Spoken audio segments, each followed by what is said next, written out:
All right, well, let's move on. Let's talk about Lyft.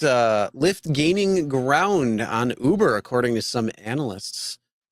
Yeah, Uh-oh. actually I did talk Uh-oh, to the an analyst. big tree's getting cut down. The little tree's getting some water and some sun, and it's starting to grow. The outperformance has been extremely noticeable, specifically to me. Now, when I say outperformance, we're going to talk about 2 minutes of finance here. So there's something called outperformance, meaning in the same group or space, you have many, many different stocks. In rideshare, there's only two. Uber shares have been outperforming Lyft shares forever now, since they got public, probably. Okay. But last 3-4 months, now we have Uber doing nothing but going sideways to lower, and Lyft is picking up. I remember I had a conversation with you a while ago, maybe a year ago. I said, okay, so Uber has 75% of the rideshare business. Lyft has 25% of the rideshare business. Okay. Uber is priced at $150 billion market cap. Lyft is priced at, they do the same shit. Lyft is priced at 5 billion market cap. That's 30-1, while one has 3/4 of the market, the other one has 1/4 of the market. Well, 3/4 and 1/4, I said this to you, you remember it. I said either Uber is too high, priced too high, the shares, or Lyft is too low, or a combination of both. Well, guess what?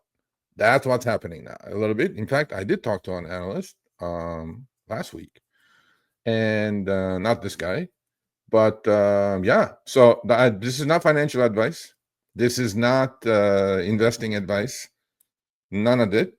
I'm saying Lyft is gunning for Uber, and if you were lucky enough to invest in Lyft shares at $10, $11, whatever it was, a couple of months ago, we're at 16. If you bought Uber in high 80s after the earnings, now it's 71. So I think this little gap closing is happening. So we're not going to bore you with too much of this stuff. But if you guys are interested in this, let me shamelessly plug my own finance channel at Sergio Avedian on YouTube. I talk about nothing but about these things, about Bitcoin, about MicroStrategy, about whatever you guys want to talk about on finance, I'm there. So please go check that channel out. It's got great stuff. And that's it. One thing I always say is work smarter, not harder. If you aren't using the Solo app, then you may be working harder. So let's change that. Download the app, link your accounts where you can manage your income, track your expenses, and project your taxes. Not only that, but you can plan by optimizing your time, make more, and even guarantee your daily pay with guaranteed earnings. Download Solo and begin to work smarter, not harder today. Link is in the description. All right, let's get back to it. Yeah, it's definitely going to be something to keep an eye on. So let's see what happens. Little tree coming up. Yeah, honestly, with the Doordash partnership and Lyft, that poised for some growth there. Uber is all in-house, so you got Uber Eats, Uber, everything in there. But yeah, when you got these other companies, and what was it, last year, a year and a half ago or something, we were talking about hey, where's Lyft going to be in a year or two? I thought they were going to be partnered up or sold, and hey, they're beginning a partnership with DoorDash. Whether that leads to something more down the road, I guess we'll see.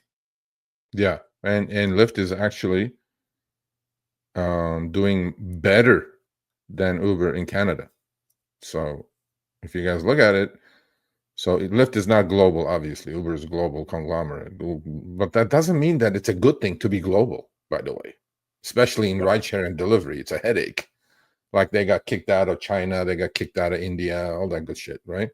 So Canada and US is where they compete. And I think Lyft is gaining some share from Uber. In a huge market, by the way, Chris, TAM, total addressable market, is so huge that even 1% market share is massive, billions of dollars. So, little tree. I like the little tree, the way they're positioning themselves. The new management's doing okay. I think they are. And their stock options are doing okay too. So, yeah, it's definitely something to see. And I wouldn't mind seeing the little tree get a little more sun and then grow up to be kind of like a big tree. Not necessarily against the big tree, but maybe they're around the same. Who knows? We'll see. Yeah, I agree. Dude, that's been the analogy for the show for like since the third or second episode. That was funny, bro. That was hilarious, and it was like, but then it's so appropriate, though. You know what I mean? Yeah. Yeah. Oh, absolutely. So I don't know. Richard came in, or maybe the Doordash trim tree program came in and said, we're going to cut down a little bit on the Uber tree. Because DoorDash is kicking Uber Eats' ass for sure. Yep. Okay. Oh yeah. So there definitely is a good. I mean, seriously, whoever did that the deal between Lyft and because DoorDash is the king when it comes to deliveries, so they could have done a deal with anybody. You know what I mean? And they do. But to go with Lyft, and obviously they weren't going to go with Uber Eats, but they could have done it with anybody. But to do it with Lyft, I think, was big for Lyft. It really was. Yep. Yeah. Oh yeah, for sure.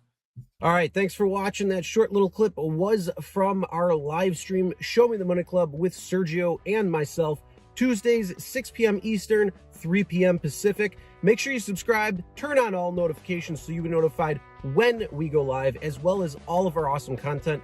Make sure to check out this video right here, which will take you to the entire live stream, or check out this video right there. All right, drive smart, everyone.